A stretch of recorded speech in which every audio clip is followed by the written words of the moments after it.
Hello बच्चों, आज की क्लास में हम स्टार्ट करने वाले हैं स्वतंत्रता प्राप्ति के समय भारतीय अर्थव्यवस्था चैप्टर का पार्ट नंबर 7। ऑलरेडी इस चैप्टर के ऊपर मैं 6 पार्ट आपके लिए अपलोड कर चुका हूं। अगर आपने वो नहीं देखा है तो वो भी देख लेना। आज हम पढ़ने जा रहे हैं पार्ट नंबर 7, जिसके अंदर मैं आपको समझाऊंगा कि 1947 में भारत की आधारिक संरचना के क्या हालात थे।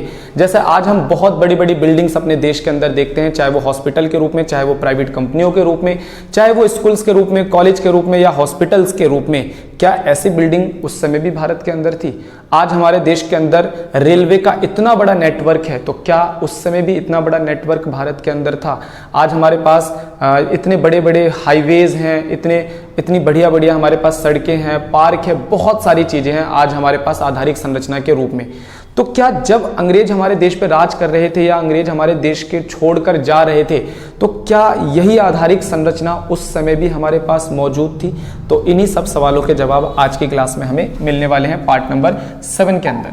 तो पार्ट नंबर 7 के अंदर जो हमारा टॉपिक है आधारिक संरचना, और आधारिक संरचना कब? 1947 के अंदर। मैं आपको समझाने वाला हूं 1947 के अंदर भारत का जो आधारिक संरचना था वो किस तरीके का था। क्लियर है? तो आइए जरा आधारिक संरचना को हम लोग समझ लेते हैं। आधारिक संरचना के अंतर्गत, अब आधारिक संरचना में क्या आता है ये समझो पहले। आधारिक संरचना के अंतर्गत आर्थिक परिवर्तन के तत्व, आर्थिक परिवर्तन, जिन चीजों से आर्थिक परिवर्तन आता है देश में, आर्थिक परिवर्तन किन से आता है? रोजगार, आय में परिवर्तन कब आएगा? जब आपके देश में यातायात अच्छा होगा। यातायात के साधन, संचार, बैंकिंग, शक्ति, ऊर्जा तथा सामाजिक परिवर्तन के तत्व जैसे कि शिक्षा, स्वास्थ्य तथा आवास की सुविधाओं के विकास आदि को शामिल किया जाता है। तो सबसे पहले मैंने आपको बताया कि आधारिक संरचना का मतलब क्या होता है।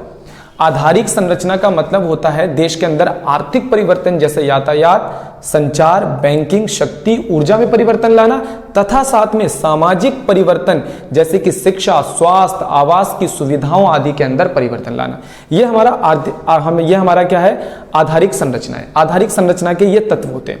तो अब थोड़ा सा ना आधारिक संरचना के कुछ तत्वों को उठा लेते हैं और जरा समझते हैं कि उस समय भारत की स्थिति कैसी थी। जैसे कि मैं आपको पता ही है कि अगर हम सामाजिक तत्व देखें तो शिक्षा बहुत ना के बराबर था। इसका हमने पिछले में ही देखा कि भारत के अंदर साक्षरता दर की क्या हालत थी। स्वास्थ्य ना के बराबर था, इसके हालात हमने देख लिए कि जन्म दर और मृत्यु दर की क्या हालत थी हमारे देश में। आवास की स्थिति भी बिल्कुल ना के बराबर, लोगों के पास जो भी घर थे, टूटे फूटे घर, ना के बराबर लोगों के पास अपनी जमीनें भी नहीं, कुछ भी नहीं। तो ये सारी चीजें तो हम लोग ऑलरेडी पढ़ चुके हैं। अब जो हमें कुछ खास पॉइंट्स पढ़ने हैं वो क्या है? सबसे पहले हम देखेंगे सड़कों के बारे में, क्योंकि ट्रांसपोर्टेशन में सड़कों का बहुत बड़ा रोल होता है। ठीक है, उसके बाद हम थोड़ा समझेंगे रेलवे के बारे में और थोड़ा सा फिर हम लोग समझेंगे बंदरगाह के बारे में। इन पॉइंट्स के बारे में हम थोड़ा सा समझ लेते हैं कि 1947 में इन सब चीजों का क्या रोल था देश के अंदर। ठीक है, तो सबसे पहले हम लोग सड़क को देख रहे हैं कि सड़कों का क्या हाल था। देश के विभिन्न भागों में कच्चे माल को बंदरगाह तक पहुंचाने के लिए सड़कों का विकास किया गया। अब देख रहे हो अंग्रेजों ने सड़कों का निर्माण भी करा ना, तो वो भी सिर्फ अपने फायदे के लिए। अंग्रेज क्योंकि हमारे देश पर राज कर रहे थे, तो उनको प्रशासन चलाने के लिए, जैसे उनके आर्मी के लोग हैं या पुलिस के लोग हैं, एक जगह से दूसरी जगह जाएंगे तो उनको सड़कों की जरूरत चाहिए, यानी सड़कों की नीड थी।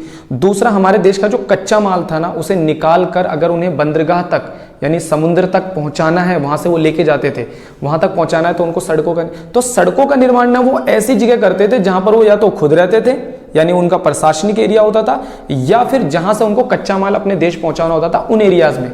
बाकी जो सड़कों का निर्माण है वो भारत के लोगों के लिए नहीं होता था।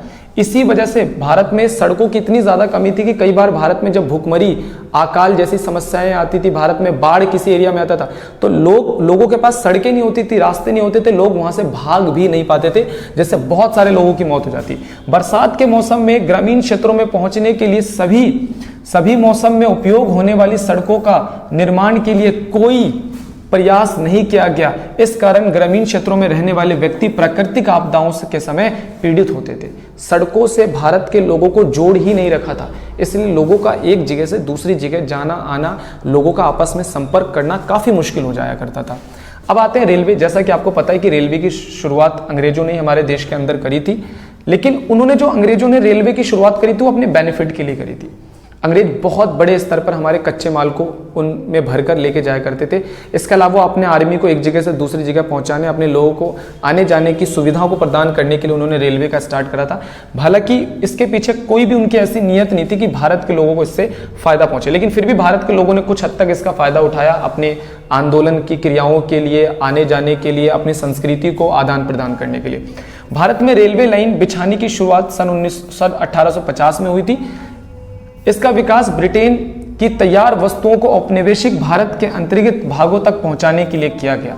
भारत में तेजी से जो तैयार माल है एक जगह से दूसरी जगह ब्रिटेन से लाकर पहुंचाया जा सके, इसलिए भी रेलवे का निर्माण हुआ। विस्तृत भारतीय क्षेत्र में प्रभाव पूर्ण नियंत्रण और प्रशासन के लिए, और उन्होंने अपने हमारे देश के अंदर उनका जो प्रशासन है, लॉ एंड ऑर्डर है, उनकी आर्मी हर जगह आसानी से जा सके, इसके लिए उन्होंने रेलवे का निर्माण कराया।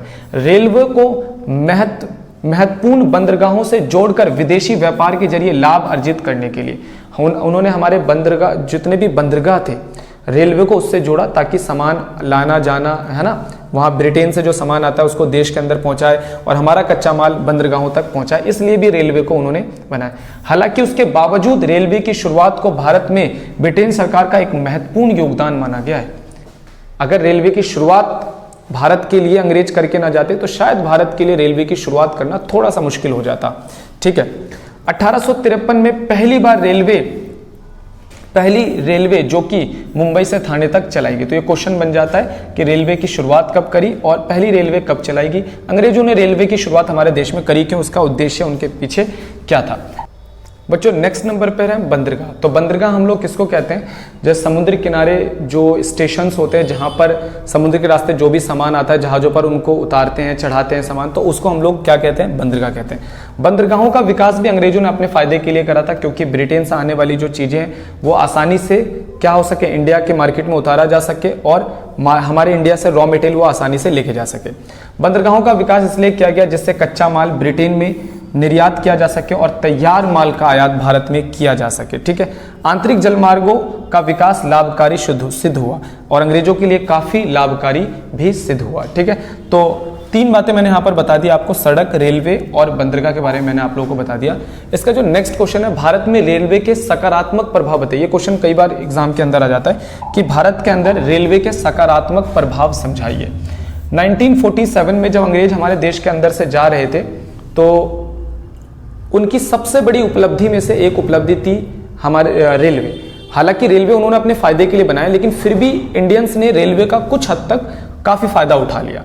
रेलवे ने घरेलू बाजार के विस्तार को सुविधाजनक बनाया। फलस्वरूप देश के निर्यातकों तथा आयातकों में महत्वपूर्ण वृद्धि हुई। हमारे देश के अंदर ना रेलवे ने व्यापार को काफी तेज कर दिया, जिससे आयातक और निर्यातकों का काम आसान हो गया। चीजों को एक जगह से दूसरी जगह लाना ले जाना काफी आसान होने लगा। रेलवे में कृषि का व्यापारीकरण भी सुविधाजनक बनाया। रेलवे ने क्या कर दिया, कृषि का व्यापारीकरण सुविधाजनक बना दिया, यानी जो कृषि के एग्रीकल्चर प्रोडक्ट थे वो तेजी से बाहर बिकने के लिए जाने लगे।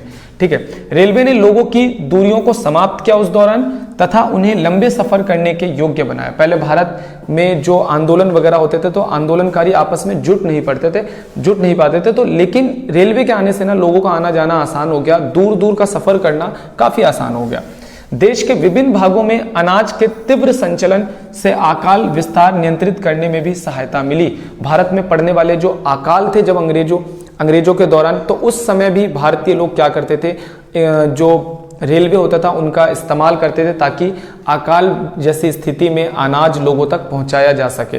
तो कुल मिलाकर बात यह है कि जो रेलवे था उसका इनडायरेक्टली भारत के लोगों को भी कुछ हेल्प मिल गई। हालांकि रेलवे का निर्माण अंग्रेजों ने अपने फायदे के लिए ही किया था।